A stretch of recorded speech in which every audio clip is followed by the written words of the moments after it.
Does suffering make you more kind? Repeatedly in the Torah we're told, and you shall love the stranger because you were slaves in the land of Egypt. Rashi comments that by virtue of having suffered, people tend not to be kinder. Think about it. Somebody who was abused, odds are it'll be harder for them to be intimate, to be even kind in relationships because of the injury that they have suffered. When the Bible repeatedly, almost obsessively says, remember you were strangers in the land of Egypt, Rashi emphasizes that to be kind to others because you have suffered is precisely unnatural, which is why it's constantly repeated. And if it was easy, it wouldn't be an obsession in terms of the text. That question of, does suffering make you kinder, is on my mind as I get ready to go to visit blood-soaked earth. We as a people are traumatized by the Holocaust. I, a child of an Auschwitz survivor, grew up with stories, primarily not about Auschwitz, but it included that too. Primarily, I grew up with stories of the beauty of her parents' Shabbat table and the freedom they experienced in Czechoslovakia. But there too were stories of the uncertainty day in and day out, of people who were Muslim, a word I learned as a child, those who were the walking dead who often threw themselves against the barbed wire because they could not go on. Does suffering make you kinder? Do the wounds of the past open your heart to the stranger? No. The opposite.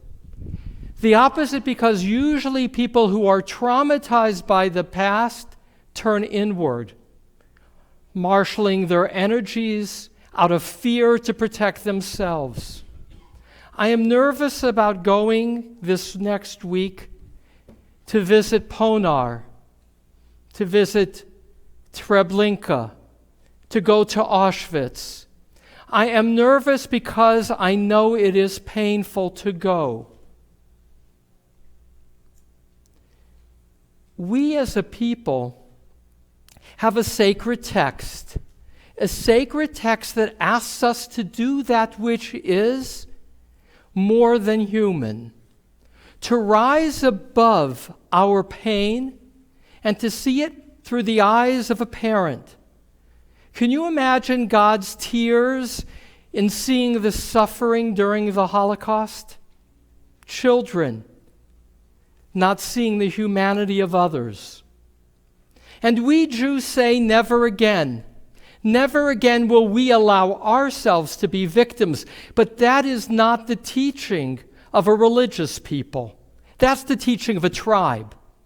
A tribe says, we're going to take care of ourselves because no one else will take care of us. As a teenager, I read a book by Morse called When 6 Million Died. It made a big impact on me as a 16-year-old, as a child who grew up with those stories, how the world looked the other way, how the Roosevelt administration knew what was going on but did not bomb the railroad lines.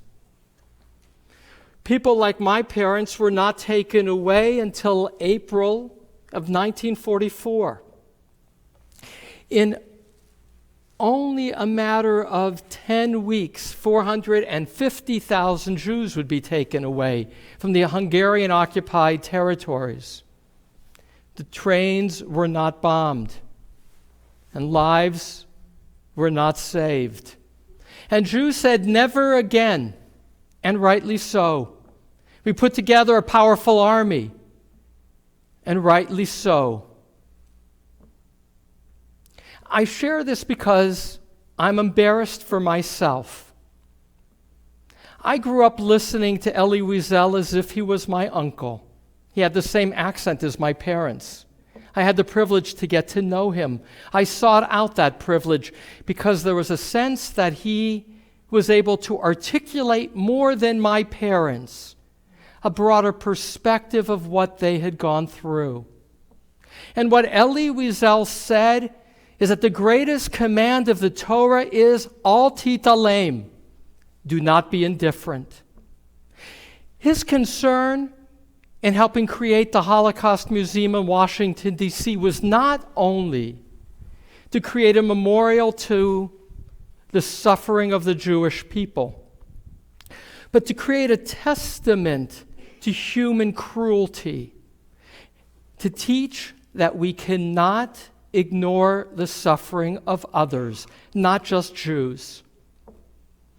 I avoid politics because people will have different perspectives of what are the goals for America. But on this July 4th weekend, I am in pain. I'm in pain to see America unprepared, but more calloused. Not all.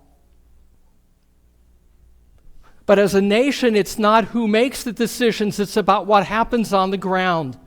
And when children are separated from parents and left to languish with 4-year-olds taking care of infants, I am ashamed, as a Jew, of myself.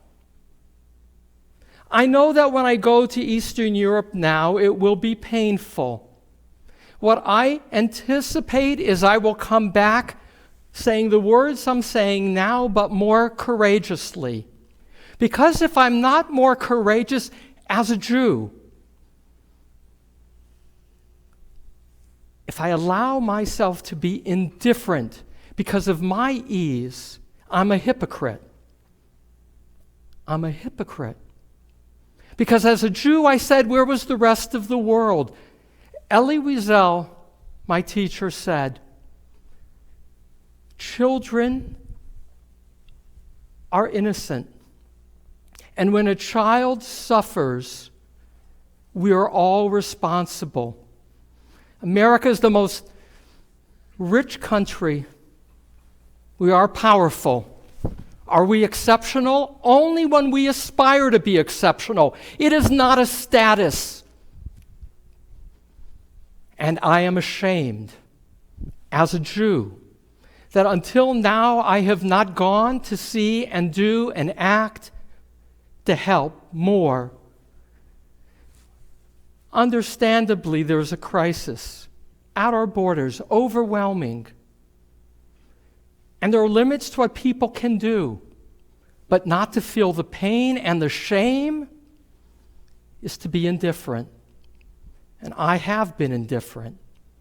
And as I go to Eastern Europe, and I stand in the place where my mom as a young woman was skin and bones and uncertain, and the world stood silently, I cannot point my fingers except toward myself.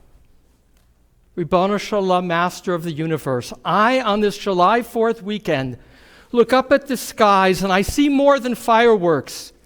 I see the expanse of a world in which we all live on a shared home, in which our Torah teaches that all of us are children of God, in which we are told to take care of the widow and the orphan and the stranger, particularly the child, because we were slaves in Egypt.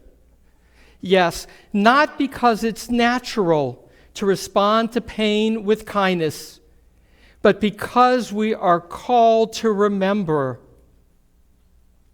pain to make us more whole. Ribono Shalom, Master of the universe, even before I depart, I am nervous. And more, I am ashamed. May my return bring me greater wholeness. Amen.